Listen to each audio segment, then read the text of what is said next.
Hey everyone, it's your host Cyber Gaming Studios and welcome back to another video. If you guys do end up enjoying this video, hit this video with a thumbs up and as well subscribe if you're brand new to the channel. Now the reason I'm making this video is because I know that I posted many years ago a video on how to fix your controller.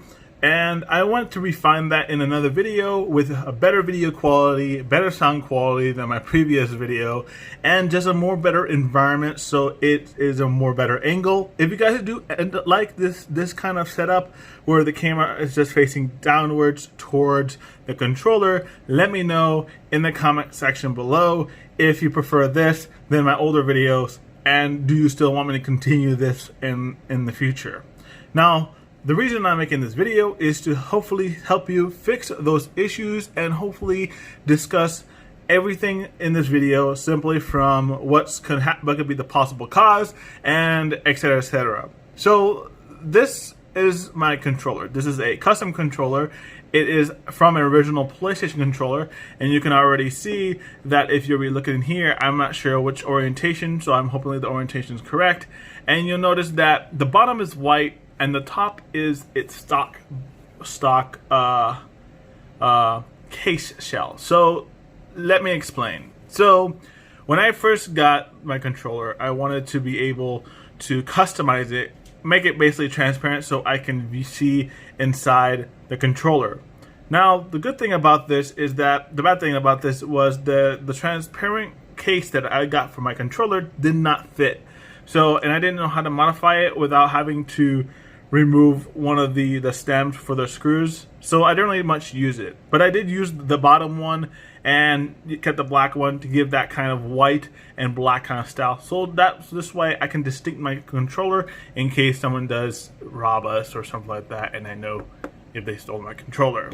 Now, what you're going to need for this, what you're going to need for this project is you're going to need a tool set designed specifically for, and it can be any kind, but you need a multi-purpose toolkit set, which will allow you to unscrew the controller safely and not having to tug it. Just remember, this controller is actually very old. It's not brand new, and I'm going to show you guys that my headphone jack, it doesn't work because there's no point. And so you see one point, but you don't see the second point because I removed the second point because this controller had a problem where whenever I'm playing, the PS4 would think I plugged in a headset and would mute my audio. So I removed that so I don't have that issue anymore. So what is this video about? This video is about to show you how to detect and how to fix certain issues with your controller. Now there are different codes of people have opinions of, but these codes mean a lot of things. And I've been playing PS4 about 24/7 since I first got my PS4, and I know a lot about this console from inside and out because I've opened this and my console itself. I actually opened two different PS4 consoles, a PS4 Fat, the last one before the Slim, and a original PS4 Pro, the Star Wars edition, and I've got myself to familiarize with them myself. But this video is only to show you guys on how to fix and hopefully diagnose what you should do if you don't want to spend a lot of money on a new controller and being able to fix your current controller. But just remember that if something needs replacement, it's going to need parts for it, so it does involve the money. If you guys need help, you just keep watching this video so you guys know exactly what to do when you need the parts. So we're going to flip over the controller and we're going to see that we need a very small cross screwdriver. That's pretty easy. We're going to go get our tool set. We're going to remove our tool. We can see I have a multi-purpose tool, which the little nut goes in there. I'm going to be using this little nub right here. This little nub right here because it's a good size. You don't really need a big size. If you do have need a big size, you can just do trial and error. So I put it into there. I'm sorry if it's not very well designed because I have the camera face downwards. So we're going to make sure that if it fits and turn it, and it does turn actually. So it does turn. we are going to unscrew this. Make sure you put your screws in a good spot, something that you won't lose it, because if you lose your screws, you're going to either have to find a replacement or you're going to have to deal with the controller being opened while you're pressing on it, and it can be very frustrating, especially if you do lose them, because trust me, I had to replace these screws multiple times just to have the whole full controller, working properly as I wanted to. Just because you lose one screw, that doesn't mean it's the end of the world. The controller still works as intended. It just won't. It will just feel like someone opened it, and it doesn't feel right because the things are going to click in and out, and that can be bad, especially for you, because you can actually clamp your fingers on that. There we go. So we got all 4 screws. You're still going to need this, so we're going to put that to the side. Hopefully it doesn't fall off, because this one has to fall off. What you're going to do is you're going to open from the ends. Don't open from the back. Open from the ends where you see here, and you should be able to lift it up. Sometimes if you have clamps, you might have to use like something else special, but this one has its clips a little bit damaged, so it's not going to affect. You're going to want to disassemble, take this ribbon out, and we're going to go head over onto the controller. I'm going to keep this to the side so I can show you a little comparison, and this is where the main issue can come. So if you're having a red light, this can be one of the 2 possible things. The first one could be where this ribbon cable may be damaged. It could be damaged within the cable or in the ends, as you can see here. As you can see here, this one actually got damaged. I'm gonna have to replace this one soon. I'm gonna have to order another part, because if I think it got ripped when I pulled it open. So that's fine. That's okay. As long as I don't do much damage to it, it should be fine. So this could be the one major cause for your LED, simply because it could be red. It could also be another color, like purplish color. It could be any kind of color. If it's not blue, then there's something wrong. But this is also can be a cause if your controller is not charging. It can be definitely the USB port. It's not the ribbon itself. It could be the USB itself. And I had that actually happen on the previous controller, and it kind of sucks. But yeah, that's one of the issues that you could see. And in order to find the actual which kind of ribbon cable you need, what you need to do is on the little board, there's going to be a little model number. You can see a model number. Sometimes it won't show up here. I'm not going to remove it simply because I don't need to. But under the board, there will be a little ID number. It's an ID number that you can see how much was the number, and you can look it up on eBay and get one of these ribbons for that specific model. You can also see it on the board. You need a motherboard replacement, and that's pretty much so. So once you have actually, if there's nothing wrong with this, and you see no damage or at all, and everything's working fine, you can put this to the side, and we can look at the main controller itself. Now, this is where all the brains of whenever you hit a button or whenever you talk, or etc. This is all the brains of the operation of what's happening in your controller. You're going to be first met with the ribbon cable. You're going to be first met with the battery, and you're also going to be first met with the vibrators and the R2 and L2 buttons. What you want to do is you want to disconnect your battery first. Do not ever manage your controller unless you take out the battery. Once you take out the battery, you can remove the shield plastic that holds the battery in place, and you will represent it with the motherboard itself. Just keep in mind that you can always see the board model right over here is a JDM-40, and that's how you can see if you're whatever kind of controller you have, and etc. etc. Now, what is the main other problem when it comes to lights? Red lights can mean a lot of things. It can be from ribbon cable. It also can be a faulty within the board, but not always. You'll have to take in fact, and the factor is that something on the board could be wrong. It could be either a capacitor, it could be the chip, the Bluetooth chip, it can be pretty much anything.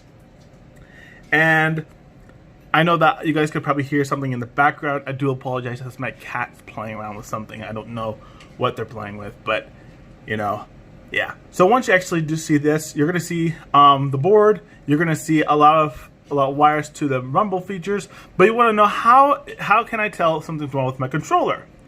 Well, there is a few things. The first thing you can is that if you're suffering from analog drift, it is most likely your analog sticks. They're right here, and you can desolder them if you have a soldering the proper tools to, and you can replace them with brand new ones. The next thing you can tell that I have actually had to replace was the touchpad, which is the touchpad. Sometimes whenever you're in a game and you press the touchpad, sometimes the touchpad won't do anything, so you're basically left with having to play a game that doesn't require it, and it can be very frustrating. The most major problem for these light problems is that as time goes by and the more you use the controller, the more chances is more to break. I know that this may seem too harsh or in any form of way, but I do want to mention that controllers do get old and they do need cleaning. So if you need cleaning, if you need to be able to see what's the problem, you can always open. There's a screw right here, right where I'm pointing it, and you can unscrew that, lift up the board, and I would recommend you cleaning the contacts if you can, because cleaning the contacts will keep its longevity much longer. You could also clean the rubber pads under the controller, that for D-pad, everything. Just make sure that you keep track of everything, because there are small pieces and you can pretty much lose them very easily if you're not very careful. So just make sure you are very, very on top of that. What is the next sign either of why your controller turns into a different color? It could be red, light purplish. Well, if it's not your ribbon cable or your charger or your USB port and there's nothing wrong with them and they pass their diagnostic test, it could be your battery. Every controller has a battery, and it always has about 1,000 mAh battery. This is plenty enough battery for a controller. However, over time, every time you charge this little bad boy, it loses its duration of its charge. So basically, what I mean is that over time, the battery charge will no longer hold a charge. And even if it does hold a charge, sometimes even a battery that has lost its charge can also fail and tell your controller there's something wrong with it. It may not tell you directly on the PS4, but it will tell you through the USB, which it will change a different color. Sometimes it may not even change a color at all, but you need to be very, very careful, because over time, if you just got this controller, you just got your controller brand new, you don't have to worry about the battery. But batteries typically last between 3 to 5 years. 3 to 5 years of these batteries will last you. As long as you take very good care of your controller and you charge it less, you should be able to make this last even longer than 5 years, the maximum 5 years. That's pretty much it. This could also be a lot of issues, because this could also short circuit something in your controller, which can cause it to be glitchy. You also have to make sure that be aware that if you have repaired this controller at any point given necessary, or you got a controller that's been refurbished, you want to open it and you want to make sure that everything's okay. Rumbles are okay. The ribbon cable wasn't damaged. Because if you do get a controller that is damaged, you want to make sure that, you know what, I'm getting my money's worth. And having a broken controller is a big no-no, because once you have a broken controller, you may not think that, it may not be the best in condition, and you might think it just worked and you don't have to do anything. But remember, there's a lot of games on PS4, especially a majority of them, that requires a lot of every single button of this controller. It doesn't matter whether if the controller is brand new, refurbished, anything can go happen. And I know a lot of people don't overthink it, but it's true. A lot of people overthink that their controllers are bad. They overthink that, okay, it's going to kill them, or no, it's going to kill them, because they can't play their games, but it's not really going to kill you. There's a lot of people that try to, in the past, repair their own controllers, and it ended up in a disaster. I personally have been working with my PS4 and its accessories for a very, very long time, And I'm trying to put this in without damaging it. There we go. So once you actually, and I've been working for controllers for a very long time, so I pretty much know a lot about this. And I know that PS5, I know that eventually I'm going to have to do this as well. And over time, you just have to do a lot of maintenance on the controller. I spent less money repairing this controller than I have actually repairing things from my old PS4.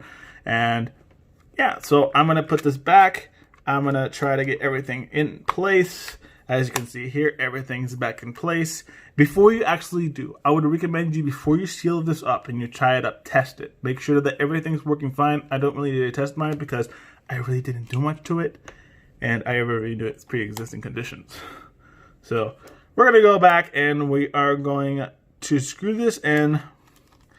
And you should be able to test it. Make sure you, when you do reassemble your controller, test every aspect of it. Regardless if it's the USB, if it's just buttons. Make sure that everything 100% works. Because sometimes when you take a controller apart, you forget that to either put a ribbon fully in, or you forgot to put a ribbon completely in, or like a button may have been stuck and you may not know. You want to make sure everything is fully working. So if it does not work, then you know what to do, and pretty much you know how to do it.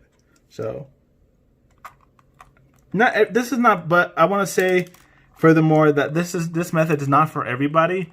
I wouldn't recommend you if you don't know how to be tech savvy and you don't know how to disassemble your controller the right way.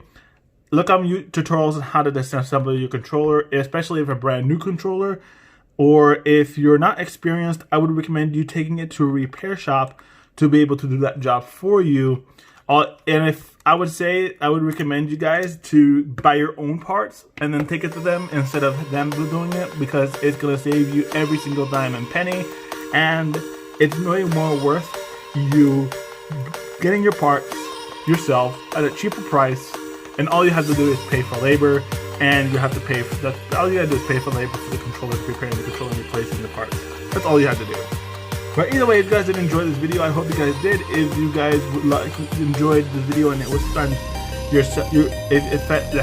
my voice is just out of it today. If you guys did enjoy this video and you guys found it very informative, please leave a like on this video. If you're new to the channel or you're new to this video, I would love it if you subscribe to the channel and share this video with others who really need a little helping hand. Thank you guys for watching, and we'll see you guys in the next one. Peace.